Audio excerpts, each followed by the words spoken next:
Hello, and welcome to our very first episode of The Shyft, your mental cafe.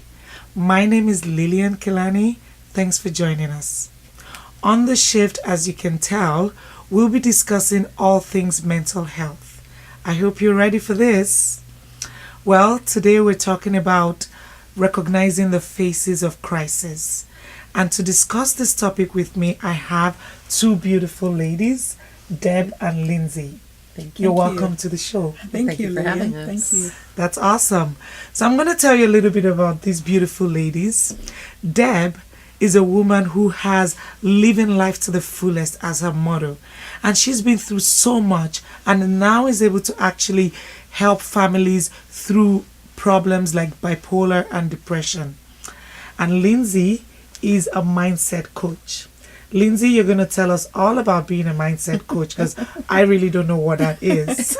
So that's why we have you here. Awesome. And apart from doing the work of a mindset coach, believe it or not, Lindsay enjoys blogging, debating topics, as well as DJing. Isn't that interesting, Deb? That's awesome. That's awesome. It is. All right. So these are beautiful ladies, and I'm so happy to have you here. Thank you. We're delighted. Yes. So today we're going to start by laying a foundation because I want us to start on the right foot and I want us to know what exactly we're getting ourselves into. A lot of things will say it's about mental health and mental illness. But first, what is mental health, Deb? Well, Lillian, mental health, it includes our emotional, our social, and our psychological and physical well-being. Mm-hmm. Basically, it is what keeps us together as a person, Mm-hmm, okay? mm-hmm. And it also helps determine how we handle stress. Mm-hmm, mm-hmm. Obviously, in today's society, there's a lot of stress out there, whether it's stress of a job, stress of running a family, stress of being married sometimes. There's a lot of stress associated. And so we look at how we handle stress, how we relate to other people. You know, we have to, in our walk daily, for most of us anyways, we encounter a lot of different people, whether it's employees that we work with, co-workers, whether it's people that we have to deal with when we go to the grocery store. Yeah. Everybody that we deal with has a story, and, you know, how we are with them can really reflect who they are and how they set their day off and how it sets our day off. As well, good mental health affects how we make choices in life. Right. So we can, when you're mentally healthy, as a general rule of thumb, for the most part, you make fairly good choices. So yeah, True. it's important at every stage of life, from the time we're little and growing up and relating to people in our family, and eventually going out to relate to people in the public, to adulthood and how we relate. And I'm glad you mentioned that because I think part of why I'm passionate about the shift and being able to actually help people shift their mindset and the language is that people think that physical health is different from mental health. And there's a lot of emphasis on physical health, but we forget that the mind controls the body. Absolutely, Right? but So, also yeah. the body controls the mind. Well, it's Because interwoven. You can't it is- separate one from the other, right? Absolutely, Yeah. because what we do with our body, what we put into our body, is reflected on the outside of us. That's true. That's Right. true. You are what you eat. I know you're going that route. Don't worry, we'll get we're in there. gonna go there. Maybe not this show, but Yeah. definitely one show. I'm gonna say, Lily, We're you have gonna to get have me there. back, because I think nutrition is really important in mental. It is, mental and health. everything is important, and that's why when I'm a mental health nurse, and I'm so passionate about talking about mental health, as you can tell. But the thing is, I find people keep saying, "Oh, it's too narrow. How are you gonna get people?" The fact is, everything interacts with your mental health. Absolutely. You agree, Lindsay, right? I totally agree. Yeah. Absolutely. Yes. Yes. Okay, and so in your own words, then, Lindsay, what is mental health? I would say something along the lines of what Deb said. It's your emotional well-being, it's your psychological well-being, and your social well-being as well. what is your state of mind, the state of your emotions? Do you feel in control of your emotions? Are you able to recognize the emotions that you're going through? So your emotional state has to be healthy for you to be able to make the right choices and the right decisions. Right. Yes. I see the way she smiles when she's talking about the mind and the emotion. So I'm going to ask you, because I said I didn't know much about being a mindset coach. So what does it mean to be a mindset coach? What do you do for people? Okay, so a mindset coach, in very simple terms, I help individuals rewire their mindset so they can become the best versions of themselves by unlocking their potential. And what coaching is basically helping people realize what's already there for them, what's available for them. But because they have limitations in their mind, they cannot see what's available for them. So I help them see the opportunities that are available, the potential that they have, and really cultivate self-belief in themselves, because we suffer from a lot of self-doubt and lack of confidence and low self-esteem from our experiences and things that have happened in our lives. Right. The language that has been used on us and that we've used on ourselves, that limits us. So I'm there to help you, Lilian, get over the limitations, like go over the boundaries and just step into your zone of genius. Wow. You know what? That is so important, because I've thought about doing a life coach, being a life coach. You know, there's so many coaching, there's being a music coach. But you know, I really see value in what you do, because a lot of the time when we're in situations, it's about how are we perceiving things. Absolutely. Right? Absolutely. And I know when I'm stressed, because I think I just exaggerate everything. Everything gets blown out of proportion. That's how you know that I need sleep or I just need to take a break and just step away from everything and go back into myself. Right. I just know that when my mind starts thinking everything, when you look at me, I'm like, why is she looking at me now? Did I do something wrong? I start being, nitpicking. And a lot of the time I've heard people tell me, it's just in your mind. It's the way you're thinking about it. So I'm so glad that, we have people that are helping other people to be able to get through that, right? So we've talked about what mental health is. Now I'd like us to talk about what is mental illness then. Okay. What does it mean? So mental illness is, some people classify it as a disease, and I don't classify it as a disease. I classify it as a disorder that can be mild to severe, and it is caused by disturbances in your thought patterns, that you're not thinking clearly.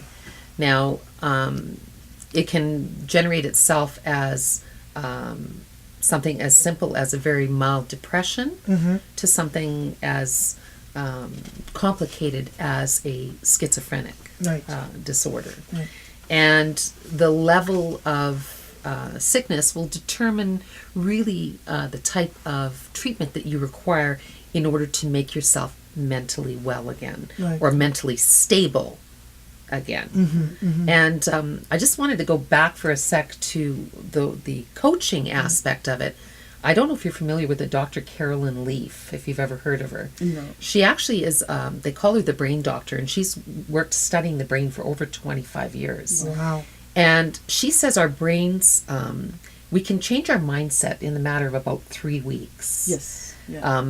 You create a habit, and you do that for 3 weeks. 21 and days, you can actually days. change your brain. Yeah.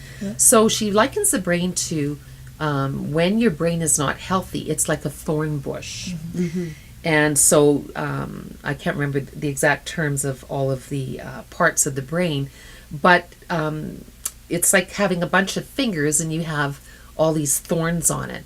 And as you start to reprogram your brain to get away from negative thinking and into positive thinking and thinking of how you are as a person mentally, there's actually images where you can actually see that these thorns have come off and it becomes like a tree, like a beautiful tree. Wow. And it's learning how to deal with those mental issues that you have, if you can deal with them on your own or with the help of professionals who help you to readjust your mindset. those kind of things will really make a big difference in your life when you change things up. Right. Okay. Anyways, with mental illness, when you're dealing with somebody who's mentally ill, there are signs that you can see that somebody is going through a very tough time. And that's where I wanted to go next. Okay. Do you want to add anything about mental illness before we? Maybe I could just tag on to what Deb has just said about the levels and how you would recognize. As a coach, I am not trained to deal with mental illness, but I know from experience how to recognize the signs of mental illness. For example, I've not had an experience where somebody has come to me looking for coaching help and I've recognized that they know what they need is therapy or counseling. That has not happened to me, but I would think that some signs, some obvious signs would be incoherent speaking, scattered thoughts, maybe thoughts of suicide and utter hopelessness, because somebody who comes for coaching understands that there's some help available. Right. They just need clarity. They're confused, right? And they may know exactly where they want to be, but they're just not sure how to get there. And most of them know exactly what's standing in their way. They're like, I need to change my mindset. I'm very negative. I have negative language. But when it's mental illness, it would look very, very different. Oh, absolutely. Right, Yes. absolutely. And so I think one thing I would like to ask is, when someone comes to you and says, Lindsay, I need a mindset coach. I want you to help me. I assume you have your first consultation, right? Right. So then in that moment, how do you even know that this person needs you and not a therapist? How would you be able to differentiate from that meeting? Yeah, like I said, it would be, are they making sense when we talk? Are their thoughts in alignment with the subject that we're talking about? Yeah. Like, do they have it all together in terms of knowing where they want to be and where they are right now? Can they explain their emotional state and their mental state in a way that is understood, for example? But you can tell when somebody doesn't have it all together. Okay. Like, they don't make sense. I think the other day in a coaches group on Facebook, a coach posted and said, I just had a call with a client and they started talking about something else, marriage. And so right away, you know that this person, they go off topic. Yeah. So right away, you would know that this person doesn't need a coach. They actually need therapy or counseling. And then at that point, you would need to refer them, if you can, to somebody else who's maybe a psychotherapist who can work with them. And that's the good thing about having the training. So for me, as a mental health nurse, even yesterday I was talking with my sister and, we were just having a general conversation, and in between she's like, don't even go there. I'm not crazy. And I'm like, I wasn't saying you're crazy, but truly, are you looking after yourself? Because when you're talking to me, I'm doing an assessment indirectly. I'm so many of my friends say that, my husband would always say, don't even go there. Like, let's focus on what's at hand. But I'm always looking a little bit beyond the surface. Right. Because when someone comes to you and they just go off and they keep talking, and sometimes a little thing is bothering them, they keep going on. In my mind, there was actually one time someone came and this person was just going off, and I said to myself, this lady is having a breakdown. Right. We're all here thinking it's the issue at hand. This is not the issue at hand. She's stressed. She's having a mental breakdown, and we're all laughing. So I called her up later and I said, what's going on? And she was like, you know what? I haven't slept for days. I haven't eaten. I've just been so stressed. And I said, well, you need to take a break. Right. Forget about everything else you're doing right now. You need to take a break. And so you don't even need to have my training to be able to know that. I think, and that's why we're doing this, is we want everyone to know that regardless of who you are out there, a lot of people that have mental health problems, they are not in hospital. Right. That's right. A lot of them we are all here. It's a spectrum. Yes, we're all on a right. spectrum here. It takes a little to tip over. Yes. Given the same circumstances, we'll all end up in the same Yes, place. yes. That's what I think, right? I- Well, the thing Absolutely. is, what you'll find though too is that sometimes when people are going through a crisis like that, you're going to get people who are going to want to just open up and just spill the beans, so Yeah. to speak. But you're going to have some people who are going to retract. Yes. They're going to go into their own little place, their own little world. They're going to block everybody else out because they feel that other people out there aren't going to be able to relate to what they're going through. Right. And I think the problem is too that there's such a stigma associated with if you have mental health issues. There's a stigma. People don't want to talk about it. Yeah. And that's the problem. And that's why this program is so good because we can get out there. We can tell people, you know what? It's okay. It's okay, yeah. Right. It's okay to be not okay. Yeah, Yes, yeah, yes, that's it. absolutely. We accept you. And you know what? The only way that you're not going to be able to battle this by yourself. Yes. You need to have a support network. Now, whether that support network is a group of people or maybe it's just one person, you need to have that support network, that person you can lean on and say, I'm really struggling here. Yeah, yeah, And I see that. Okay, I'm going to give you an example. My son. yeah. Okay. So one of my boys, at 15, he presented with psychosis, is what we'll call it. We weren't sure at that point whether it was schizophrenia, manic depressive illness, depression. We didn't know what was going on, but it was psychosis. And it became very difficult. It became, I want to say, it was a time in our lives that I would not like to go back over again or redo, because there was the stress of him going through what he was going through, Wow. then created a huge stress on the family unit. And now we've got to a point where he's stable and I'm his point of contact. Right. I'm his point of contact. So when something's going on, he contacts me and he says, I'm going through anxiety. And I'm like, okay, I've learned skills to help him to cope with his issue. And he knows that when he reaches out to me, I can give him that nudge and say, use this coping skill. So I'm his point of contact. And I think that anybody out there that's going through issues needs a point of contact. Yeah. And Deb, you raise a very big point, because when we get patients in hospital and we want to discharge them, one vital key is what's the support you have out there. Absolutely. Because if there's no support, there's going to be relapse, and we don't want that. And I remember you, one of the days you were in the car and he had called and he was saying something else, and immediately you guys came off the phone. You guys were just talking about grocery or something. You came off and you immediately said, there's something not right. I think I need to go see him. Yeah. And that's what being a family member is. And as a family, you know your loved ones so well, Oh, absolutely. right? Right. And that's why we really encourage people, lean on your family, lean on your friends, lean on your loved ones. They are your support network. When you're having problems, please speak with them. Right.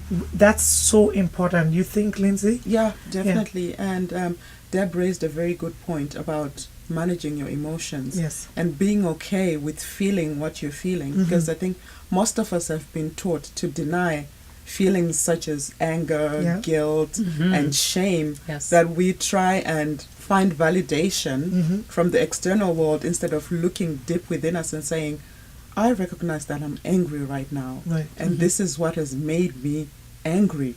I'm okay with myself for being angry. Like when you can process your feelings that way, you can start dealing with them. But the denial, because we've been taught not to be okay with all these negative emotions that we experience, then we struggle with dealing with them. Right. I am so glad you mentioned that, because I remember that very recently I was so angry and I was really upset. And a lot of, it wasn't even, I got so bitter with myself in the sense that because I like to reflect, and I was reflecting on it and I thought, this is not even such a big deal. Why is it bothering me? It didn't have to bother me at all, because I don't easily get bothered by things. But you know why? I was stressed. I was so stressed. So I felt so bad, because it was I didn't like this setting where I got angry. I didn't even like the person I got angry at because they did not deserve it. So I was so apologetic. I was sending them messages. I'm so sorry. But like you said, you don't have to apologize. Yeah, if you can apologize for being angry, but you don't have to beat yourself up. Right. That's right. It took me days. I was so embarrassed. I was so ashamed of myself. I was like, why do I have to show that much emotion? Yeah. Right. It creates a chain reaction of emotions, right? If you don't deal with it. Now that anger turned into shame, guilt, shame, and maybe now it's affecting your relationship with your coworker or whoever it was. Yeah. So the sooner you recognize your emotions, it goes a long way. Just that act of recognizing what you're feeling makes a huge difference, because then you can ground yourself. Absolutely. Right. And you know what? It was at that point that I began to think, I'm supposed to be a professional, and I like to show my emotions. I don't think it's wrong to have an emotion, but at the end of the day, you need to know yourself, and you need to know when you need to take a break, right? Yes, and so that brings us to, we've talked about family members and how, as a family member, how does it take a toll on you to be taking on all those emotions from other people and being a support? If you're healthy mentally, I think you can handle it very well, because the biggest thing for me is, pardon me, and one of the things that I really cherish is the fact that I do have close relationships outside of the family. Right. So I have people that I can talk to if something does bother me, and I just don't want to bring it into the family atmosphere. Sometimes you just need to be able to unload, I guess is the way to put it, to let it go and let it be done. Right. So then, you want to be able to unload, let it be done. Shouldn't you be taking a break as well? Know when you've had enough? Well, you know what? That's the thing. Again, you recognize when you've had enough. Okay. And my break might be, I love to go shopping, and I'm just going to take off and I'm going to go to the store. And as much as my husband sometimes says, "Oh my God, in the store again," that's my let go.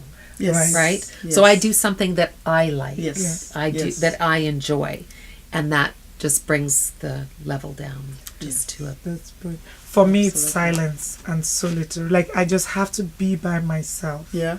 So, because a lot of times with work, you take on people's emotions, you take on a lot of things. My job is very stressful, and compassion fatigue. Yeah. So once I leave work, please do not talk to me. Just let me be for a while. Sometimes I'll go to sleep. I just need to rejuvenate somehow. Yes. Recharge. And recharge. And it's silence for me. Right. Yeah. Lindsay, what do you advise for people in such cases? Yeah.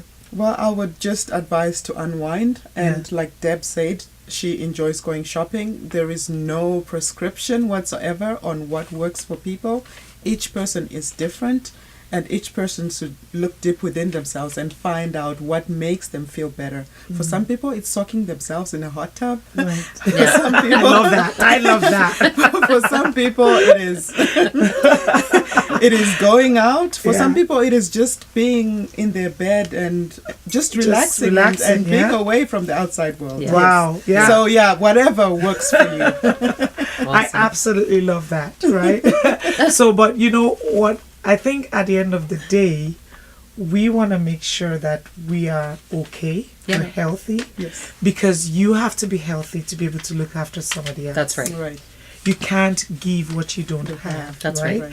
So, and that's where you have, burnt out family members, abuse happens. Yes. When that loved one is drained, then they can't actually give good care. That's right. And then it becomes an abusive relationship. Then you have people locking people in the house and having to get away. This is where you find like moms shaking the kids. It's just one way of letting out steam. So as a caregiver, as a loved one, we encourage you to please do not feel guilty when you've had too much. That's right. Take time out. Know how you feel, recognize yourself, and in yourself know that, I need to take time out. Respect. I need a break. Yes. I need respite. If I need to go on vacation, do not feel guilty. Right. Know what you need, right? Right. And if you're somebody who's going through a mental illness yourself, we encourage you to please seek help. Yes. If you do not have a loved one, you have, professionals. Go to your physician, go to your doctor, go to your community nurse. Talk to them about how you're feeling. Please talk. I think that's the most important therapy Absolutely. for anybody. Learning to ask for help, and we've been taught not to ask for help. That's why mindset work is really important. That what you feel is okay. Yes. If you That's right. feel you need help, it is okay Right. to ask for help. It doesn't matter what the societal standards say or what the expectations are. This is what works for you, and you know this is what you need, and you should be okay with asking for help. Perfect. Just remember that your situation is not hopeless. Yes. You're not the only one going through that situation. Many people have gone through it before you, and that just call somebody. Yeah. And, life is precious. And we all know from the close relationships that we have that we need to cherish that. Yeah, we do.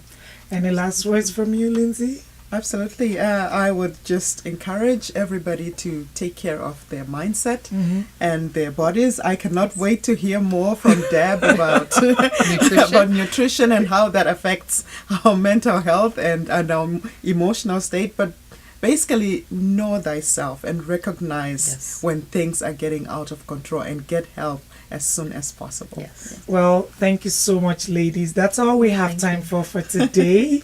But Deb, for sure, I have to bring you back to talk about nutrition. Oh, yes. And Thank I know, you. Lindsay, we didn't have time to actually dissect mindset in itself, okay? But we'll have time. This is just the very first show. Just to tie in everything we talked about today, we talked about mental health, what it really is, and mental illness, and signs to know that you're having some issues, and how do you recognize that? How do you acknowledge your feelings? And then we wrapped it up by talking about how do you seek help. We want to encourage everyone to please, if you, there's so many ways to maintain a positive mental health, and you can get professional help, connect with others, stay positive, get physically active, help others. Sometimes when we give our service to other people, we get a lot back from there. Develop some coping skills yourself, and always remember, you are not alone. Talk to somebody.